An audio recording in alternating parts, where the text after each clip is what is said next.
Good evening, ladies and gentlemen, and Professor Kirkham. My claim is that gun ownership makes America safer, and that it does so by reducing crime, empowering victims, especially women, and by encouraging a more responsible and safer society in regards to just gun practices in general.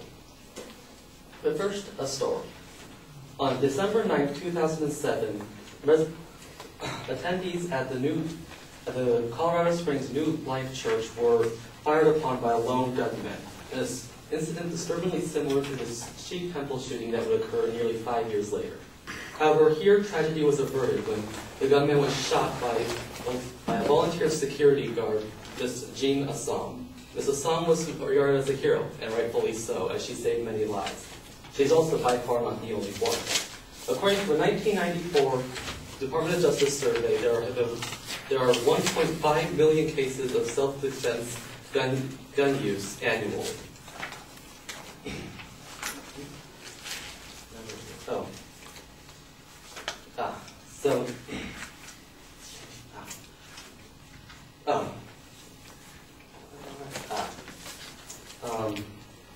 Anyway, this Assam story is indeed one of the more dramatic examples, but it's also one of the ways that guns help empower victims and reduce crime. By giving victims the ability to fight back, it acts as a deterrent to criminals, especially violent ones who are going to be unwilling to assault a potentially armed victim. Case in point, according to a study conducted by University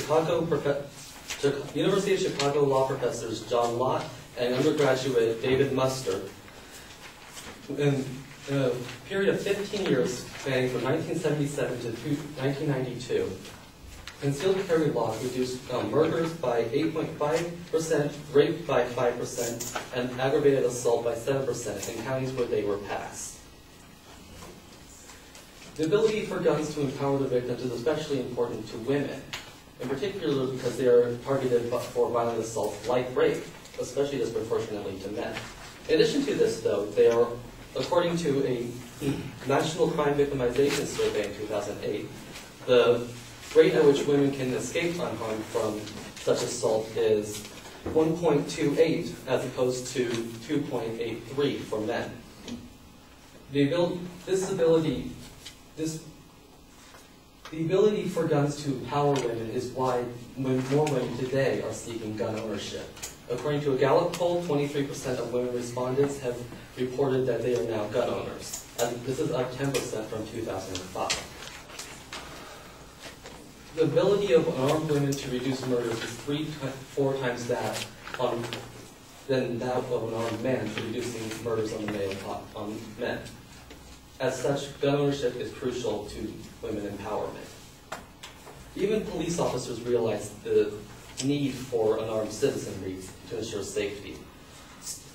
Stu Newton, Vice President of the National Association of Chiefs of Police in 2006, wrote in an article titled, "Concealed Weapons Make Society Safer," or, "As a police officer, I would actually feel safer knowing we had trained civilians who could help when I needed it." Mr. Newton also reports that in most cases, the gun does not even need to be fired. In all those cases of self-defense, gun is fired only 1% of the time. Merely brandishing a weapon is enough to deter criminals, as the fact that the victim is armed shows that there's more risk to the crime than they had initially anticipated. In general,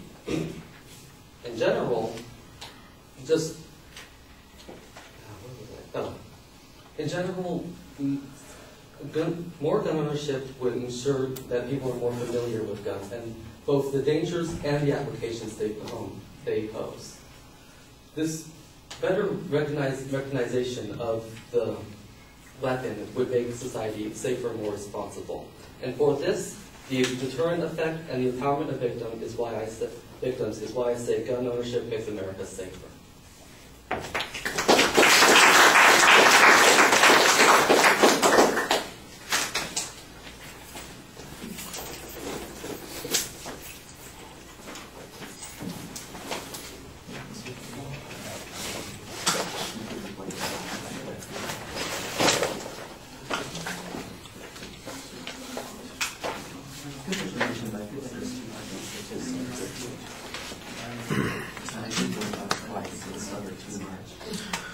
All right, the claim's clearly stated. I would use the example of the woman who defended the church that was under attack as your attention device, and then go into your claim, and then okay, when you listen back to the speech, it doesn't come out that way. What comes out first is your claim.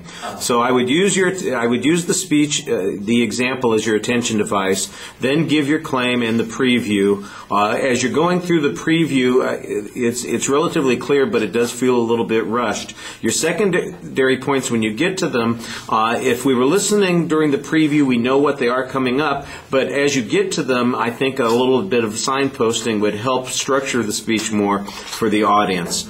You had, like I said, you had the one example at the beginning part of the speech, and I think that's a pretty good illustration. You've got some authorities that you're quoting. You've got some statistical information. The DOJ study that you're citing, I think that's a pretty important piece of information, and so I think you could probably provide us with a little bit more detail on it. You were pretty consistent about citing all the information there. You do get lost in a couple of spots, and you never really seem to get into the flow of the speech, and that's just probably a matter of practicing a little bit more, relaxing while you're doing it. There was one statistic that I couldn't quite make out, and it's not clear when it's being presented, and that's the statistic on the escape rates between women and men, and I assume that there's some explanation for it, but it needs to be in the speech so that people know what those numbers mean. Otherwise, they're just numbers, and they don't represent anything. All right.